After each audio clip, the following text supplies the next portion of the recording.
good morning. We're going to work on solving rational exponents again. So we need a common denominator. This one has an x, this one has an x plus 2, and this one has a 1. So we need an x and an x plus 2 in our denominator. So this has an x, it needs an x plus 2. So I've got 15 times x plus 2. That's my first fraction. This one has the x plus 2. It needs the x.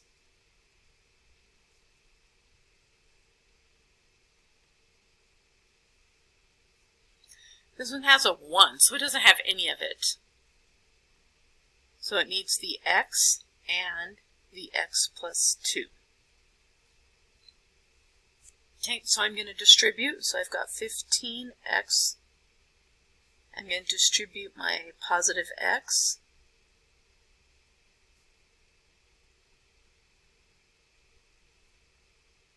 And I'm going to distribute my 9x.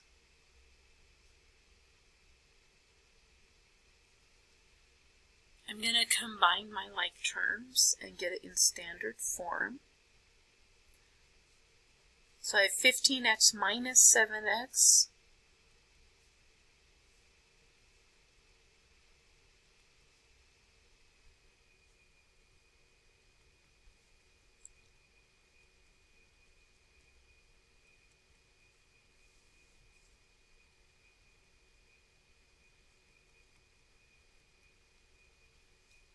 Okay, because my x squared's added out, I'm going to get x's on one side, numbers on the other this time.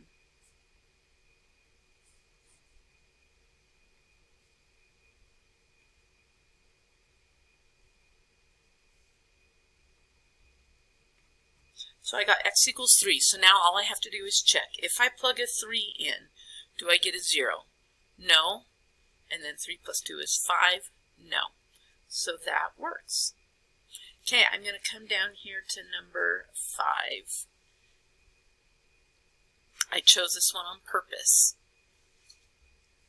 So I've got x squared minus 25. That's x plus 5, x minus 5. So my denominator is x plus 5, x minus 5. So for this side, it has the denominator, so I don't need to multiply it by anything. But for this side, it only has the x minus 5, so I need to times it by x plus 5. And technically, I'd be timesing top and bottom so that I could get that common denominator. So 1 that I'm distributing through gives me x plus 5. So now I'm just going to solve my numerator.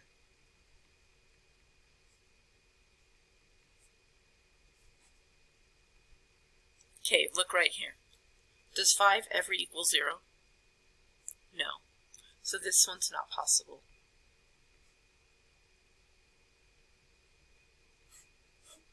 Or you can write no solution. All right. I did want to show that it is possible that there isn't anything that works. Okay, let's try number 11.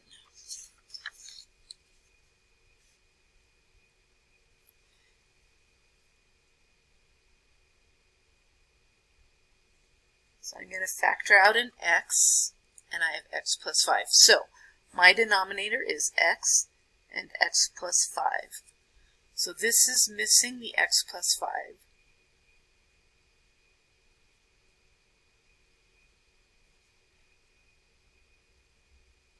This one has the x plus 5. It's missing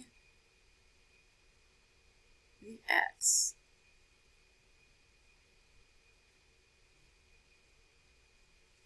This one has both the x and the x plus 5.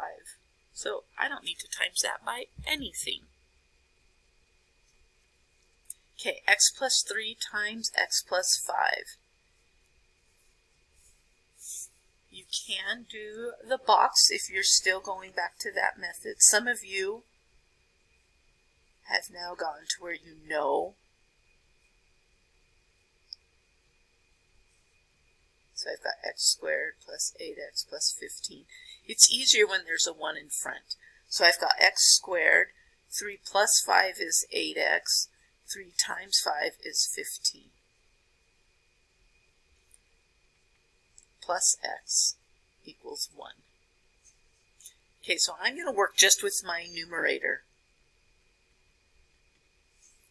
So combining my like terms, x squared, 8x plus x is 9x. If I have an x squared, it needs to equal 0.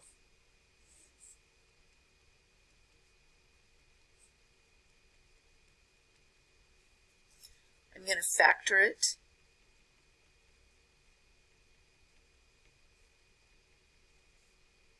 Seven times 2 is 14, 7 plus 2 is 9. And I'm going to solve. So I get x equals negative 7 and x equals negative 2. I'm setting them equal to 0. Now I'm going to check. If I plug negative 7 up here, none of those are 0. If I plug negative 2 up here, none of those are 0. So both of these solutions work. All right. Let's do one more together. So my denominators are x and x plus 2. So this first one has the x, it's missing the x plus 2. This has x plus 2, but it's missing the x.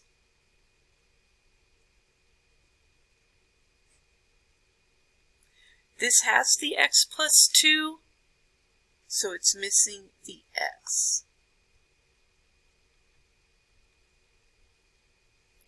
So I'm going to work just with my numerator. So I've got 5x plus 10 distributing. X squared plus x. Sorry, that's a 1 right there. 2x squared and 9x. Okay, I'm going to get like terms and put it in standard form. 5 and 1 is 6, and then 10. Because I know I want a positive x squared, I'm going to move everything to the other side.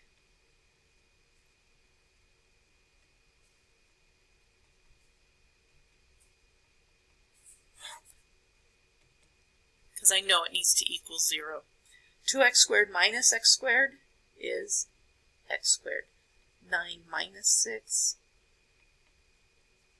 is positive 3x. And then there's no like term with this, so I just have minus 10. Okay, I need to factor.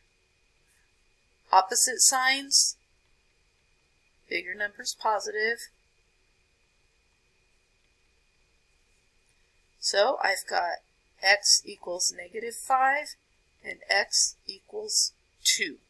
Now I'm going to check. If I plug in negative 5, I get negative 5 and negative 3, so that works. If I plug in 2,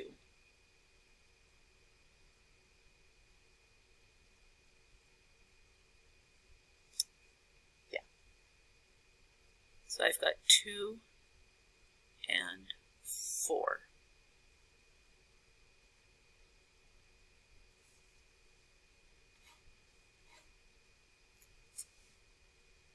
Okay.